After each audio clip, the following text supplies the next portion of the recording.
Viewers, যেটা বলছিলাম, একটু কল্পনা করেন তো, আপনি যে আপনার হাতের আঙুলগুলো ফোল্ডিং করতে পারছেন, অর্থাৎ আল্লাহ যে আপনাকে সুস্থ রেখেছেন, এটাই তো বড় নিয়ামত।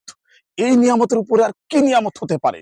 আল্লাহ পাক আপনাকে সুস্থ রেখেছেন, সুন্দর রেখেছেন, স্বাভাবিক জীবন দান করেছেন। তারপরেও কি আপনি বলবেন আল্লাহ পাক আপনাকে ভালোবাসে না? একটু কল্পনা করেন তো, আপনি যদি হাতের আঙুলগুলো এভাবে ফোল্ডিং না করতে পারতেন, তার মানে আপনি যদি এভাবে থাকতেন, আপনি প্রতিবন্ধী। এই পৃথিবীর কোনো কিছুই আপনার কাছে ভালো লাগতো না। এই পৃথিবীর কোনো কিছুই আপনার পক্ষে ভালো লাগা সম্ভব ছিল না।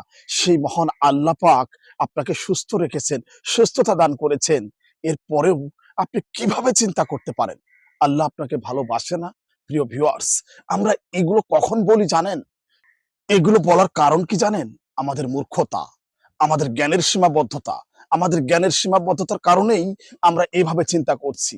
প্রিয় ভিউয়ার্স, যদি সত্যিকার অর্থে আপনি জ্ঞানী হয়ে থাকেন, সত্যিকার অর্থে আপনার ভিতরে যদি জ্ঞান থাকে, আর আপনি যদি বুঝতে পারেন এটা যে আল্লাহ পাক আপনাকে সুস্থ রেখেছেন, সুন্দর রেখেছেন, আপনি আপনার হাতের আঙুলগুলো ফোল্ডিং করতে পারছেন। একটা জিনিস চিন্তা করেন তো, শুধুমাত্র যদি আপনি আপনার এই হাতের আঙুলগুলো ফোল্ডিং না করতে পারতেন, তাহলে এই পৃথিবী আপনার কাছে অর্থহীন মনে হতো। তারপরেও কি আপনার মনে হচ্ছে না যে আল্লাহ পাক আপনাকে সুস্থ রেখেছেন, একটা বড় নিয়ামত দিয়েছেন?